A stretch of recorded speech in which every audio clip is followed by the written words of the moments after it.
नमस्कार, LM skills academy में आपका स्वागत है और मैं हूं एमडी मुन्ना। अगर आप स्क्रीन में यहाँ देखें तो यहाँ पे मैंने दो सेंटेंस लिखे हुए हैं। पहली सेंटेंस में मैंने रुपीज़ के लिए आरएस यूज़ किया है और दूसरी सेंटेंस में मैंने इंडियन रुपी का जो सिंबल है उसे यूज़ किया हुआ है। बट अगर आपको नहीं पता कि आप वर्ड में रुपए का सिंबल भी यूज़ कर सकते हैं तो इस वीडियो को देखते जाइए, बहुत आसान है ये। इसके लिए आपको क्या करना है, आपको यहाँ पे लैंग्वेज सेटिंग में जाना है। लैंग्वेज सेटिंग पे आप क्लिक करेंगे तो यहाँ पर आप लैंग्वेज प्रेफरेंसेस का ऑप्शन मिलेगा, आपको इसे क्लिक करना है। इसे क्लिक करने के बाद आप यहाँ पर देखिए, यहाँ पर लैंग्वेजेस दिखा रहे हैं इंग्लिश यूनाइटेड स्टेट्स और इंग्लिश इंडिया। तो मैंने इंग्लिश इंडिया भी इंस्टॉल किया हुआ है इसलिए ये दिख रहा है।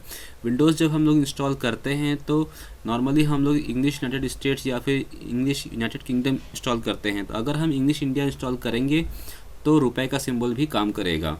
तो आपने अगर नहीं किया है इंग्लिश इंडिया इंस्टॉल, मेरी तरह आपने भी अगर इंग्लिश यूनाइटेड स्टेट्स विंडोज़ में इंस्टॉल किया हुआ है तो आप ये सेटिंग यहाँ से चेंज कर सकते हैं। आपको यहाँ पे ऐड अ प्रेफर्ड लैंग्वेज पे क्लिक करना है। ऐड अ प्रेफर्ड लैंग्वेज पे क्लिक करने के बाद आपको यहाँ पर इंडिया सर्च करना है। इंडिया सर्च करने के बाद आपको यहाँ पे दिख जाएगा इंग्लिश इंडिया, ये लैंग्वेज जो है आपको इंस्टॉल करना है। तो इसके लिए आप इस पर क्लिक करेंगे और नेक्स्ट करेंगे और आपको इंस्टॉलेशन का ऑप्शन मिल जाएगा। मैंने ऑलरेडी इंस्टॉल किया हुआ है तो इसलिए ये यहाँ पे डीएक्टिवेट तरह का दिख रहा है। दूसरे लैंग्वेज को अगर मुझे इंस्टॉल करना होगा तो मैं यहाँ पे क्लिक करके यहाँ से नेक्स्ट कर सकता हूँ। तो अभी मैं यहाँ पे इसको कैंसिल कर रहा हूँ क्योंकि मैंने ऑलरेडी इसको इंस्टॉल किया हुआ है। तो इंस्टॉल करने के बाद जो है आपको लैंग्वेज में यहाँ पर इंग्लिश इंडिया भी दिखने लगेगा। उसके बाद आपको क्या करना है, आपको ये विंडो को क्लोज़ कर देना है। और आपको यहाँ पे ध्यान रखना है कि आप ENG पे यहाँ पर जब क्लिक करेंगे तो आपको इंग्लिश यूनाइटेड स्टेट्स और इंग्लिश इंडिया दोनों यहाँ पर दिखेगी।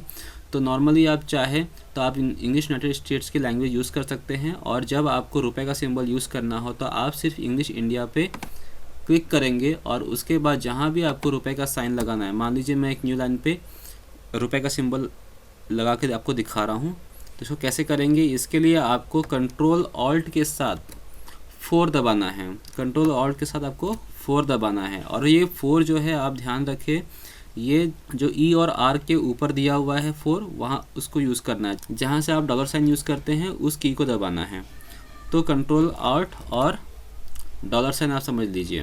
राइट साइड में जो न्यूमेरिक पैड में दी होती है 4, वो काम नहीं करेगा। यहाँ पे सिर्फ E और R लेटर के ऊपर जो 4 लिखा होता है वहाँ से काम करेगा। अगर मैं इसको यहाँ पे इंग्लिश यूनाइटेड स्टेट्स क्लिक करूँ और उसके बाद कंट्रोल ऑल्ट के साथ 4 दबाऊँ तो देखिए आप कुछ नहीं हो रहा, क्योंकि ये इंग्लिश इंडिया लैंग्वेज इंस्टॉल होने की पर ही काम करेगा। तो इंग्लिश इंडिया सेलेक्ट होना चाहिए यहाँ से, उसके बाद जो है आपका ये शॉर्टकट काम करेगा। तो आप भी इसे ट्राई कीजिए और देखिए कि ये आपके कंप्यूटर में काम करता है नहीं करता है। अगर आपको कोई भी दिक्कत आती है तो आप मुझे कमेंट्स के थ्रू शेयर कर सकते हैं, मैं आपको उसमें रिप्लाई कर दूँगा। और ये वीडियो दूसरों से भी शेयर कीजिए ताकि उनको भी मालूम पड़े इस चीज़ के बारे में, और नेक्स्ट टाइम से जब भी वो रुपए यूज़ करें तो वहाँ पे वो इंडिया का अपना रुपए का सिंबल यूज़ करें। अगर आपको ये वीडियो पसंद आया हो तो प्लीज़ इस वीडियो को लाइक कीजिए और शेयर कीजिए। और आज की इस वीडियो को देखने के लिए आपका बहुत बहुत शुक्रिया।